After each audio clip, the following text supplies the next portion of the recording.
सभी साथियों को राम राम। स्वागत है आप सभी का आपके अपने YouTube channel GK GS by Harish Bhardwaj official YouTube channel के अंदर। इंडिया जीके की जो है हमारी आज यहाँ पर क्लास नंबर 6 रहने वाली है। ठीक है, इससे पहले 5 सेशन हम बहुत अच्छे तरीके से जो है कर रहे हैं। जितना मुझसे पॉसिबल होगा या फिर जितना मुझे एक्सेप्टेड लगेगा उतना मैं यहाँ पर आपको इंडिया जीके के बारे में बताने की कोशिश करूंगा। वैसे इंडिया जीके बहुत बड़ी है, हम इसको कभी भी कंप्लीट नहीं कर सकते हैं। ठीक है, फिर भी जितना हमको बनेगा हमसे बन पाएगा।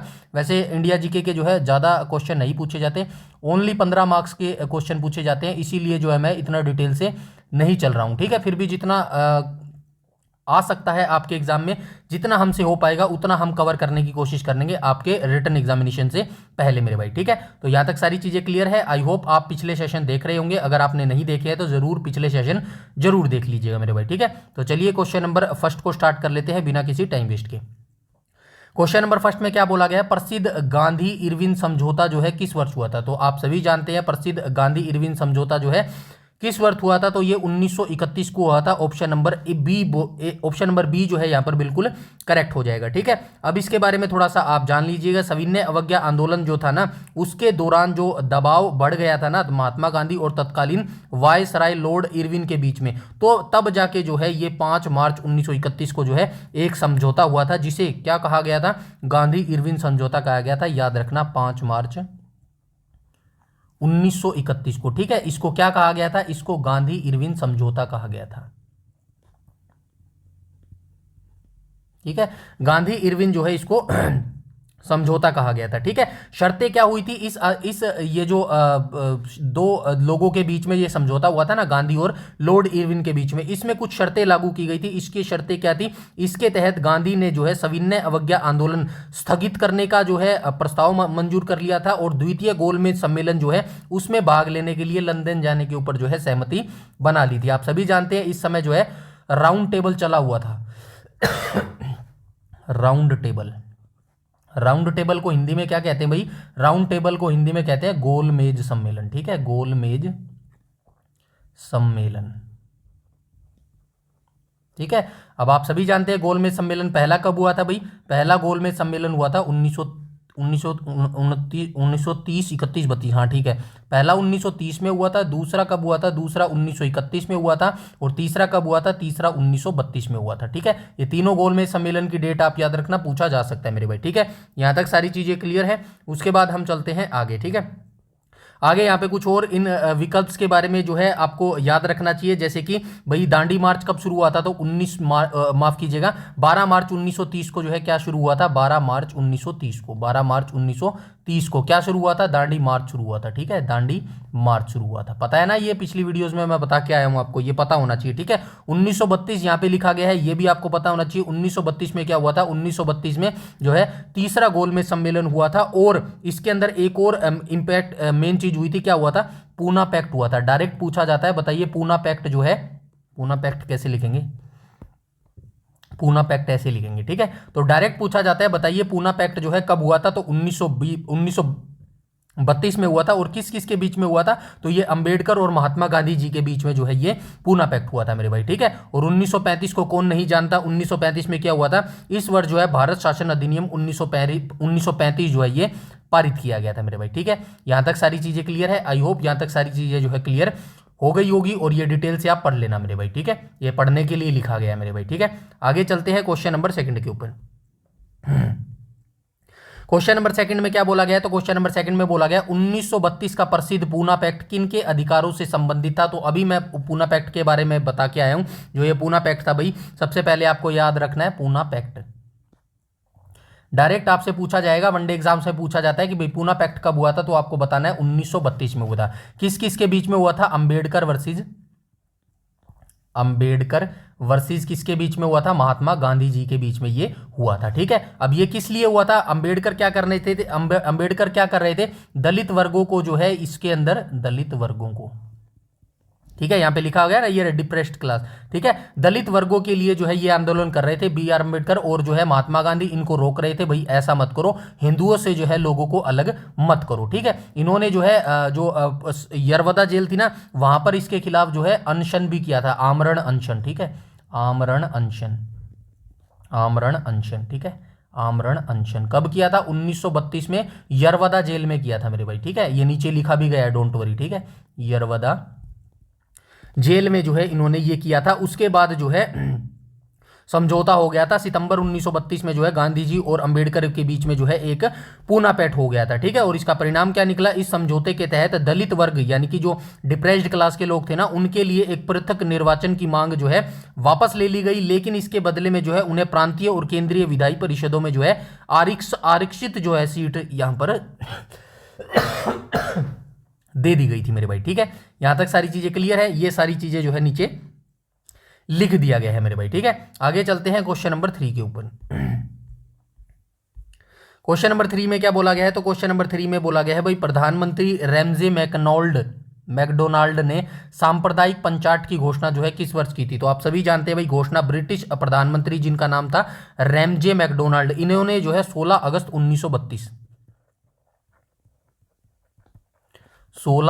1932 को क्या किया था इन्होंने? 16 अगस्त 1932 को सांप्रदायिक पंचायत, इंग्लिश में क्या बोलते हैं, कम्युनल अवार्ड की जो है घोषणा की थी, ठीक है।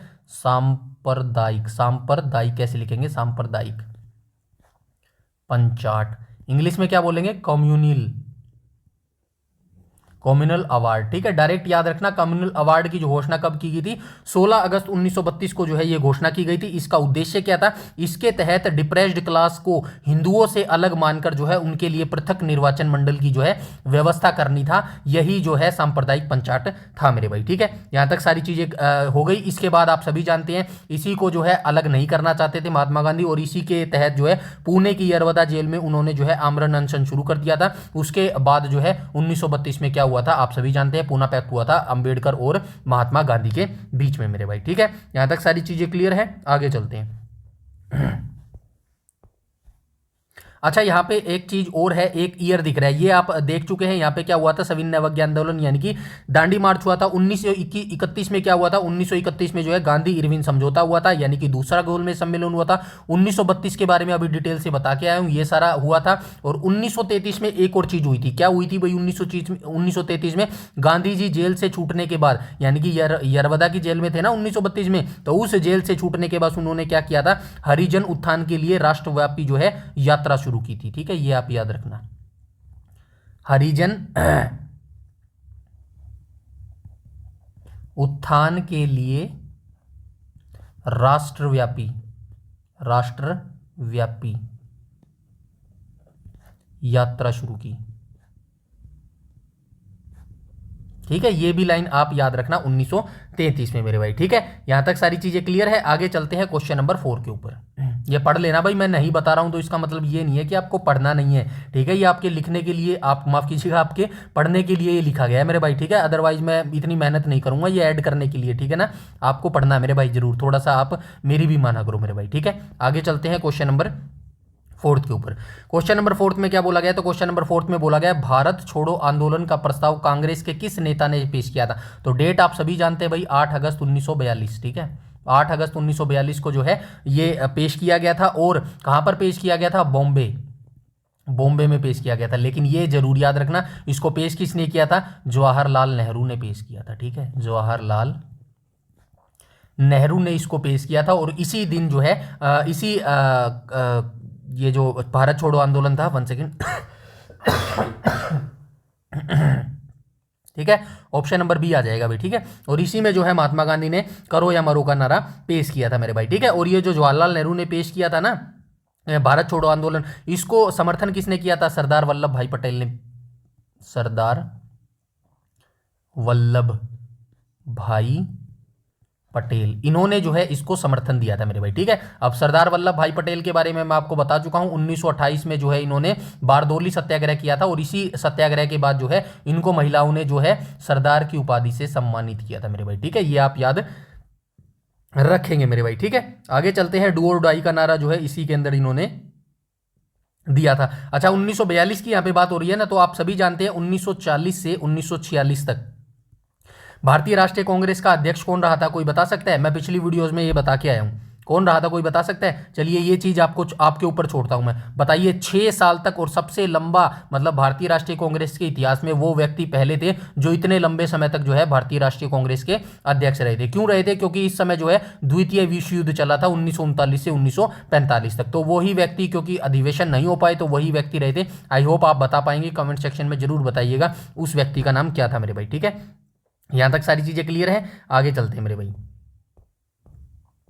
आगे चलते हैं क्वेश्चन नंबर 5 के ऊपर।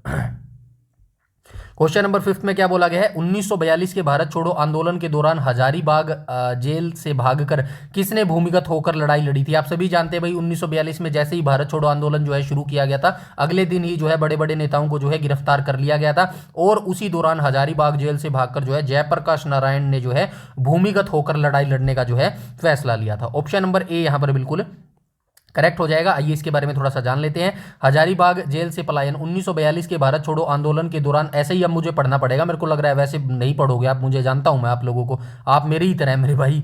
ठीक है, चलिए मैं कोई नहीं, रीड कर देता हूं। जब अधिकांश बड़े नेताओं को गिरफ्तार कर लिया गया था, तब जयप्रकाश नारायण अपने साथियों के साथ दिवाली की रात हजारीबाग सॉरी यार, इस खांसी ने परेशान कर रखा है, सेंट्रल जेल की दीवार भागकर जो है भाग निकले थे। भूमिगत आंदोलन जेल से भागने के बाद वे नेपाल के जंगलों में आजाद दस्ता बनाकर भूमिगत हो गए थे, यानी कि अंडरग्राउंड हो गए थे। ब्रिटिश शासन के खिलाफ छापामार युद्ध और तोड़फोड़ की जो है गतिविधियों का जो है इन्होंने नेतृत्व किया था मेरे भाई। ठीक है, ये चीजें आप याद रखेंगे। और उसके बाद जो है यहाँ पे एक लेडी आपको दिख रही होगी, अरुणा आसफ अली, इनके बारे में भी जो है आप याद रखना। इन्होंने गवालिया टैंक मैदान में जो है तिरंगा फहराया था, ये आप याद रखना। इन्होंने गवालिया, गवालिया कैसे लिखेंगे? गवालिया मैदान में तिरंगा फहराया था। ठीक है, और भूमिगत गतिविधियों में शामिल रही थी, लेकिन वे हजारीबाग जेल प्रकरण में शामिल नहीं थी, ये आप याद रखना। मतलब ये जो कहाँ गई, ये जो जयप्रकाश नारायण थे ना, ये तो हजारीबाग जेल से भागकर निकले थे, लेकिन ये जेल से भागकर नहीं निकली थी, बस इन्होंने साथ दिया था। ये गवालिया मैदान में इन्होंने तिरंगा फहराया था, और भूमिगत रहकर जो है इन्होंने जो है गतिविधियों में शामिल हुई थी मेरे भाई। ठीक है, यहां तक सारी चीजें क्लियर है। आगे चलते हैं क्वेश्चन नंबर 6 के ऊपर। क्वेश्चन नंबर 6 के बारे में आप सभी जानते हैं भाई, भारतीय राष्ट्रीय कांग्रेस की स्थापना किस वर्ष हुई थी? बहुत बार मैं बता चुका हूं, 28 दिसंबर 1985 को इसकी स्थापना हुई थी। कहां पर हुई थी? बंबई में जो है, बंबई में इसकी स्थापना हुई थी। ठीक है, बंबई में इसकी स्थापना हुई थी। और आप सभी जानते हैं क्या थे, ए ओ हयूम जो है इनके पिता थे। किनके पिता थे? भारतीय राष्ट्रीय कांग्रेस का इनका पिता कहा जाता था, और ये महासचिव भी थे। ठीक है, महासचिव भी थे। और जो पहले अध्यक्ष थे वो कौन थे? तो व्योमेश चंद्र बनर्जी जो है ये पहले अध्यक्ष होते थे। ऑप्शन नंबर बी यहाँ पर बिल्कुल करेक्ट हो जाएगा मेरे भाई। ठीक है, आगे चलते हैं, आगे चलते हैं। ये पढ़ लेना प्लीज। ठीक है, साइमन कमीशन के बारे में देख लेते हैं। साइमन कमीशन काफी इंपॉर्टेंट पर्सन था, इसको क्या बोला जाता है? श्वेत आयोग भी बोला जाता था। ठीक है, श्वेत कमीशन भी इसको बोला जाता था। गो बैक के नारे लगे थे, कब आया था? फरवरी 1928 में ये भारत आया था, फरवरी 1928 में भारत आया था। लेकिन दूसरी चीज याद रखना, गठन कब हुआ था? गठन जो है 1927 में हुआ था ना, 1927 में इसका गठन हुआ था। तो क्या पूछा है, भारत किस वर्ष आया था? तो ऑप्शन नंबर बी यहां पर बिल्कुल करेक्ट हो जाएगा मेरे भाई। ठीक है, इसकी अध्यक्षता किसने की थी? सर जॉन साइमन कमीशन की अध्यक्षता में जो है इसका गठन किया गया था। फरवरी 1928 में ये भारत पहुंचा था, और जो है इसका विरोध कर रहे थे, साइमन गो बैक के नारे लगा रहे थे, और जो है लाला लाजपत राय जो है इसी घटना में जो है उनकी मृत्यु हो गई थी मेरे भाई। ठीक है, ये आप याद रखेंगे। ठीक है, और यहाँ पे आपने कहाँ गया है वो क्वेश्चन? ठीक है ना, और आपको यहाँ पे क्या देखने को मिलता है? 1927 में वही चीज है, इसमें गठन किया गया था। ठीक है, मतलब जो साइमन कमीशन था, नवंबर 1927 में उसका गठन किया गया था ना। ठीक है, और 1929 में क्या हुआ था? क्या हुआ था? कांग्रेस का जो लाहौर अधिवेशन हुआ था, जिसमें जो है पूर्ण स्वराज की मांग को जो है अपनाया गया था, वो 1929 में हुआ था मेरे भाई। ठीक है, आगे चलते हैं। 1930 में क्या हुआ था? दांडी मार्च हुई थी। ये बार बार मैं इसलिए बता रहा हूं क्योंकि वनडे एग्जाम्स में बार बार ये क्वेश्चन पूछता है, डायरेक्ट इनके पूछता है, बताइए दांडी मार्च कब हुआ? 12 मार्च 1930 को हुआ। पूर्ण स्वराज की मांग किस अधिवेशन में अपनाई गई थी? लाहौर अधिवेशन में अपनाई गई थी। ठीक है, जवाहरलाल नेहरू ने अध्यक्षता की थी। ये मैं लिखने में टाइम वेस्ट होएगा भाइयों, इतना इसलिए मैं नहीं लिख रहा हूँ, वरना लिखने को तो ये खत्म ही नहीं होगी ये सीरीज, मेरे को पता है ना, इसीलिए मैं बोल रहा हूँ। बस बोलने पर ध्यान लगाओ, बस इतना किया करो। रात को साइलेंट, जब बिल्कुल साइलेंट हो ना, अपना हेडफोन लगा लिया करो, और जो मैं बोलता हूँ हूँ ना, बस उसको आराम से सुना करो मेरे भाई। समझ गए हो। मज़ा नहीं आएगा, मुझे पता है मेरी आवाज़ इतनी अच्छी सुरीली नहीं है, लेकिन सुन लेना मेरे भाई, ठीक है, एग्जाम में जरूर काम आएगा। आगे चलते हैं क्वेश्चन, अब ये पढ़ लेना इसको, ठीक है। आगे चलते हैं क्वेश्चन नंबर 8 के ऊपर। क्वेश्चन नंबर 8 में क्या बोला गया है, तो क्वेश्चन नंबर 8 में बोला गया है चोरा चोरी कांड की वास्तविक तारीख क्या थी, 5 फरवरी थी, ठीक है। ऑप्शन नंबर ए हो जाएगा इसका, ठीक है। ऑप्शन नंबर ए जो है यहाँ पर बिल्कुल करेक्ट हो जाएगा। कहाँ पर हुआ था, उत्तर प्रदेश के गोरखपुर में हुआ था, ठीक है, उत्तर प्रदेश के गोरखपुर में, ठीक है। उत्तर प्रदेश के गोरखपुर में चोरा चोरी की घटना 5 फरवरी 1922 को जो है इसको दिया गया था। और जो है ये उसमें जो प्रदर्शनकारी थे ना, उन्होंने जो है थाने में जो है आग लगा दी थी। 12 पुलिसकर्मी इसके अंदर जो है जलकर राख हो गए थे। और इसी से दुखद होकर जो है महात्मा गांधी ने अपना असहयोग आंदोलन वापस ले लिया था, ठीक है। असहयोग आंदोलन इसको शुरुआत कब किया गया था, तो आप सभी जानते होंगे। आंदोलन ये मैंने गलत लिख दिया है, इसको थोड़ा सा सीरियस मत लेना, बस ये देखना 1 अगस्त 1920 को जो है असहयोग आंदोलन शुरू किया गया था मेरे भाई, ठीक है। 13 अप्रैल 1919 को क्या हुई थी, जलियांवाला बाग वाली हत्याकांड जो है दुखद घटना हुई थी मेरे भाई, ठीक है। 8 अगस्त 1942 को क्या हुआ था, माफ कीजिएगा यहाँ पे 9 अगस्त लिखा है, लेकिन मैं बस आपको समझाना चाह रहा हूँ ना, वो याद रखना। कोई भी डेट आपको दिखे, कोई भी अक्षर दिखे, आपको जो है उसकी कहानी याद आनी चाहिए। समझ गए मेरी बात। आगे चलते हैं, ये प्लीज पढ़ लेना, ठीक है। आगे चलते हैं क्वेश्चन नंबर 9 के ऊपर। क्वेश्चन नंबर 9 में क्या बोला गया, कांग्रेस की कार्यकारिणी समिति ने भारत छोड़ो प्रस्ताव को हरी झंडी कब दी थी, तो आप सभी जानते हैं 8 अगस्त 1942 को। 8 अगस्त 1942 को क्या हुआ था, हरी झंडी 8 अगस्त 1942 को नहीं मिली थी। अच्छा, दी गई है क्या यहाँ पे, चलिए कोई बात नहीं, 8 अगस्त 1942 ठीक हो जाएगा, ठीक है। ऑप्शन नंबर बी इसके अंदर करेक्ट हो जाएगा। लेकिन एक चीज आप याद रखना, जो प्रस्ताव की मंजूरी है ना, अखिल भारतीय कांग्रेस कमेटी की बैठक बॉम्बे के ग्वालियर टैंक मैदान में हुई थी, जिसके अंदर 8 अगस्त 1942 को ऐतिहासिक भारत छोड़ो प्रस्ताव को जो है आधिकारिक रूप से पारित किया था। आप सभी जानते हैं किसने पेश किया था, जवाहरलाल नेहरू ने इसको पेश किया था। समर्थन किसने किया था, वल्लभ भाई पटेल ने इसका समर्थन किया था। करो या मरो का नारा जो है महात्मा गांधी जी के द्वारा दिया गया था मेरे भाई, ठीक है। यहाँ पे सारी चीजें लिख दी गई है, इसको पढ़ लेना।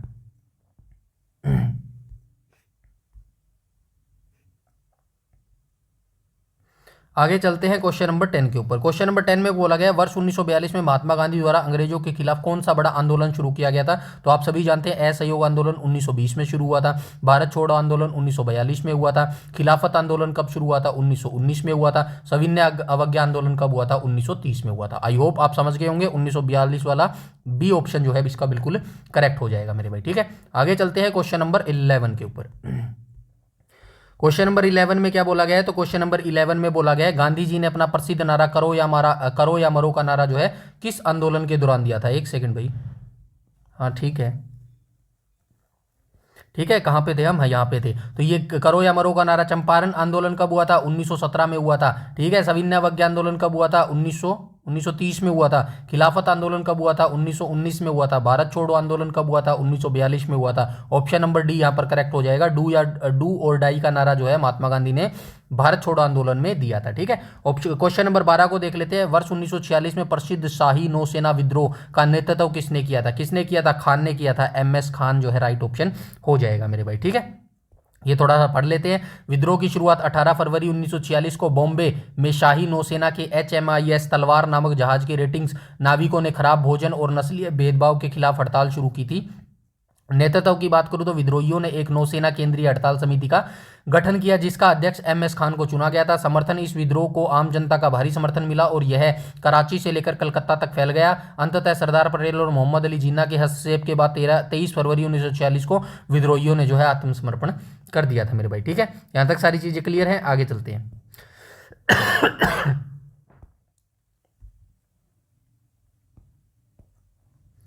क्वेश्चन नंबर 13 को देख लेते हैं। सुभाष चंद्र बोस ने अपनी अलग पार्टी फॉरवर्ड ब्लॉक का जो गठन है किस वर्ष किया था, आप सभी जानते हैं 1939 में किया था। 1939 में क्यों किया था भाई, क्योंकि ये जो है त्रिपुरी अधिवेशन में महात्मा गांधी के समर्पित पृष्ठभूमि क्या हुई थी, आप सभी जानते हैं। 2 बार ये जो है कांग्रेस के अध्यक्ष बने थे, एक तो 1938 में बने थे और एक 1939 में बने थे। 2 बार बने थे। 1938 में तो ठीक ठाक रहा था, लेकिन 1939 में जो है इनको अपना पद छोड़ना पड़ा था। क्यों छोड़ना पड़ा था, क्योंकि भाई जो महात्मा गांधी जी के जो कैंडिडेट थे ना वो इनके विरुद्ध खड़े हुए थे, जिनका नाम था पत्ताभी सीतारामैया। ठीक है, तो भाई 1939 का ये अधिवेशन कब कहाँ हुआ था, याद रखना, त्रिपुरी में हुआ था। ठीक है, त्रिपुरी अधिवेशन में जो है महात्मा गांधी के समर्थित उम्मीदवार पत्ताभी सीतारामैया को हराने के बाद जो है सुभाष चंद्र बोस जो है दोबारा कांग्रेस अध्यक्ष चुने गए थे। दोबारा यानी कि 1938 में जो है वो पहले अध्यक्ष चुने गए थे। ठीक है, इस्तीफा क्यों दिया था, गांधी जी और कांग्रेस कार्य समिति के साथ जो है वैचारिक जो मतभेद होता था ना, उन्हीं कारण जो है अप्रैल 1939 में जो है कांग्रेस के पद से जो है सुभाष चंद्र बोस ने इस्तीफा दे दिया था। और उसके बाद जो है मई 1939 को उन्होंने कांग्रेस के भीतर ही अपनी वामपंथी और प्रगतिशील गुट के निरपेक्ष में जो है फॉरवर्ड ब्लॉक की स्थापना की थी। ये सारी चीजें आपको याद रखनी है मेरे भाई। यहां तक सारी चीजें क्लियर है। 1936 नहीं होगा, 38 नहीं होगा, 39 हो जाएगा। ऑप्शन नंबर सी यहां पर बिल्कुल करेक्ट हो जाएगा मेरे भाई। ठीक है, आगे चलते हैं क्वेश्चन नंबर 14 के ऊपर। कहां गया क्वेश्चन नंबर 14, ये पढ़ लेना भाई, ठीक है ना। क्वेश्चन नंबर 14 को देख लेते हैं। 14 में क्या लिखा गया है, फॉरवर्ड ब्लॉक नामक राजनीतिक दल की स्थापना किसने की थी, तो आप सभी जानते हैं सुभाष चंद्र बोस जी के द्वारा की गई थी। 1939 में कांग्रेस के अध्यक्ष पद से इस्तीफा देने के बाद ऑल इंडिया फॉरवर्ड ब्लॉक की जो है इन्होंने स्थापना की थी मेरे भाई। ठीक है, आगे चलते हैं क्वेश्चन नंबर 15 के ऊपर।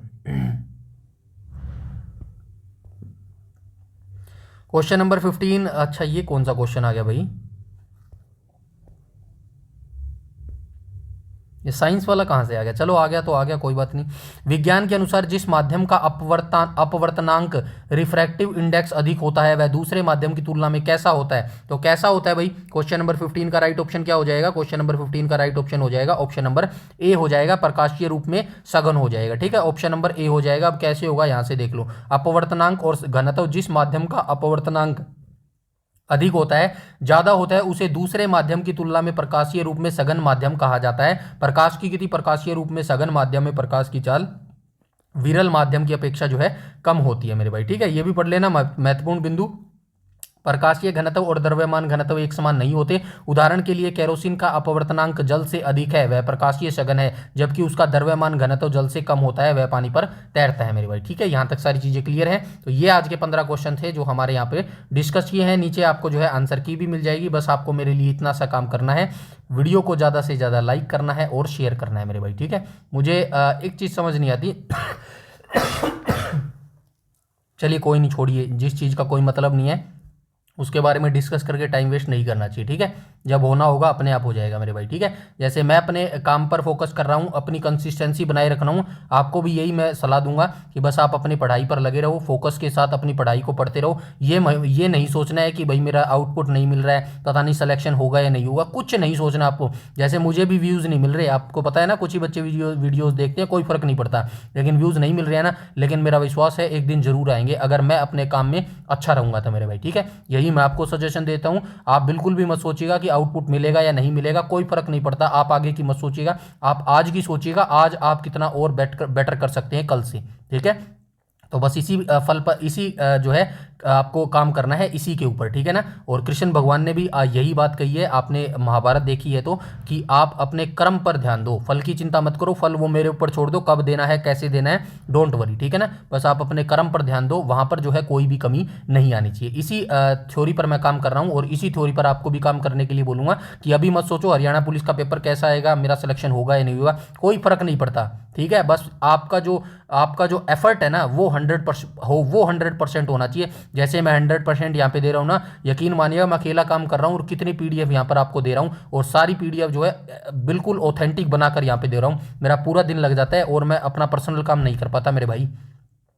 इसको बोलते हैं 100% एफर्ट मेरे भाई। ठीक है, अगर ये करने के बाद भी काम रिजल्ट ना मिले ना, तो भी आपको जो है कोई घबराने या कोई टेंशन लेने वाली ज़रूरत नहीं है, या फिर कोई अपने आप में छोटा बनने की जरूरत नहीं है, यार मैंने इतनी मेहनत की नहीं मिला, कोई दिक्कत नहीं है, भगवान ने आपके लिए कुछ और बड़ा सोच रखा हो मेरे भाई। ठीक है, हमेशा पॉजिटिव रहने की कोशिश किया करो मेरे भाई, समझ गए बात को। यही एक तरीका है जो आपको भीड़ से अलग करता है मेरे भाई। ठीक है, बाकी तो भाई जिंदगी है, चलती रहेंगी, देखिए उतार चढ़ाव चलते रहेंगे, और जैसे आप एक्सेप्टेड करोगे ना लाइफ को, वैसे बिल्कुल भी आपके साथ नहीं होगा मेरे भाई। ठीक है, तो बस अपने काम में लगे रहो और दुनियादारी से कोई मतलब नहीं है यार, अपने आप में बिजी रहना सीखो, अपने आप चीज़ें सही होनी स्टार्ट हो जाएंगी मेरे भाई। ठीक है, खुश रहना सीखा करो मेरे भाई, और जो है फ़ोन को थोड़ा सा कम यूज़ किया करो, और फिजिकल एक्टिविटी मैदान में जाकर खेला करो। मैं भी शाम को जाके थोड़ा बच्चों के साथ जो है वो खेलते रहते हैं ना, उनके साथ ही जाके खेल लेता हूँ, बहुत खुशी मिलती है और जो है माइंड भी फ्रेश हो जाता है मेरे भाई। ठीक है, तो आज की वीडियो में इतना ही रखते हैं। नेक्स्ट वीडियो में अब मंडे को मिलेंगे। कल जो है आप रेस्ट करना आराम से, ठीक है ना, इतना भी रेस्ट मत करना। कल हमारी जो है कंप्यूटर की क्लास आएगी भाई, ठीक है, शाम को 7 बजे।